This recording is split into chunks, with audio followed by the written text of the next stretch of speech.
അസഹിഷ്ണുത തുറന്നു കാട്ടിയതാണ് സിപിഎമ്മിന്റെ ആക്രമണങ്ങൾക്ക് കാരണമെന്ന് ബിജെപി സംസ്ഥാന അധ്യക്ഷൻ രാജീവ് ചന്ദ്രശേഖർ. ജനാധിപത്യ രാജ്യത്ത് സമാധാനപരമായ പ്രതിഷേധം എന്നത് ജനാധിപത്യപരമായ പ്രതികരണ മാർഗമാണ്.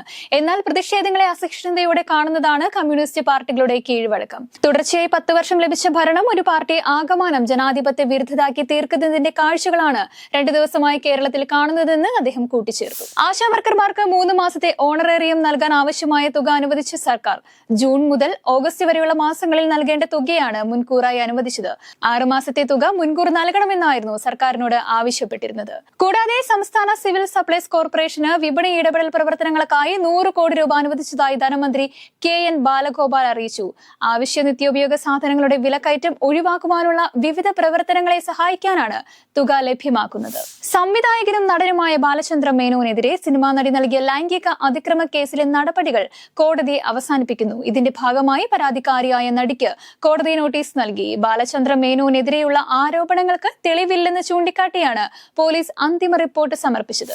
ബോംബ് ഭീഷണിയെ തുടർന്ന് എയർ ഇന്ത്യ വിമാനം അടിയന്തരമായി നിലത്തിറക്കി. ലണ്ടനിൽ നിന്ന് ഡൽഹിയിലേക്ക് വന്ന എയർ ഇന്ത്യ വിമാനമാണ് റിയാദിൽ ഇറക്കിയത്. വിമാനത്തിൽ ബോംബ് വെച്ചിട്ടുണ്ടെന്ന് ടിഷ്യൂ പേപ്പറിൽ എഴുതിയ സന്ദേശം ലഭിച്ചതിനെ തുടർന്ന് വിമാനം അടിയന്തരമായി നിലത്തിറക്കുകയായിരുന്നു. അഹമ്മദാബാദ് വിമാനാപകടത്തിൽ മരിച്ചവരിൽ ഇതുവരെ DNA പരിശോധനയിലൂടെ മൃതദേഹം തിരിച്ചറിയാൻ സാധിക്കാത്ത 8 പേരുടെ കുടുംബങ്ങളോട് രണ്ടാമതും DNA സാമ്പിൾ ആവശ്യപ്പെട്ടു. രണ്ടാമതൊരു ബന്ധുവിന്റെ കൂടി DNA സാമ്പിൾ നൽകണമെന്നാണ് നിർദ്ദേശം.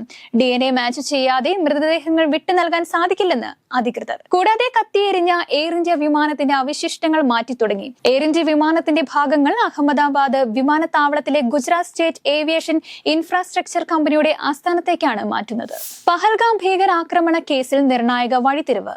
ആക്രമണം നടത്തിയ ഭീകരർക്ക് സഹായം നൽകിയ 2 പേർ NIA പിടിയിൽ. പഹൽഗാം സ്വദേശികളാണ് പിടിയിലായവർ. ഭീകരരെ കുറിച്ചുള്ള നിർണായക വിവരങ്ങൾ ഇവരിൽ നിന്ന് NIAക്ക് ലഭിച്ചു. ഭീകരർക്ക് സഹായം നൽകിയ പഹൽഗാം സ്വദേശികളായ പർവേസ് അഹമ്മദ് ജോധർ, ബാഷിർ അഹമ്മദ് ജോധർ എന്നിവരെയാണ് NIA പിടികൂടിയത്.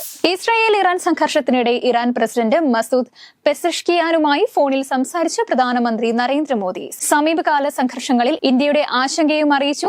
നിലവിലെ സാഹചര്യങ്ങൾ വിശദമായി ചർച്ച ചെയ്തുവെന്ന് എക്സിൽ കുറിച്ചു. ആണവോർജ്ജ കേന്ദ്രങ്ങളിലേക്ക് അമേരിക്ക അഴിച്ചുവിട്ട ആക്രമണം ആണവ നിർവ്യാപന കരാറിനെ ബാധിക്കുമെന്ന ഗുരുതര മുന്നറിയിപ്പുമായി ഇറാൻ. അമേരിക്കയുമായും യൂറോപ്പ് യൂണിയനുമായും ചർച്ച നടക്കുമ്പോൾ നടന്ന ആക്രമണം ചർച്ചകളുടെ സാധ്യതകൾ തകർത്തെന്നും ഇനി എങ്ങനെ ചർച്ച നടക്കുമെന്ന് വിദേശകാര്യമന്ത്രി അബ്ബാസ് അഗരാച്ചി ആരാഞ്ഞു. അപകടകരമായ യുദ്ധം തുടങ്ങി വെച്ചിരിക്കുകയാണ് അമേരിക്ക എന്നാണ് ഇറാന്റെ നിലപാട്.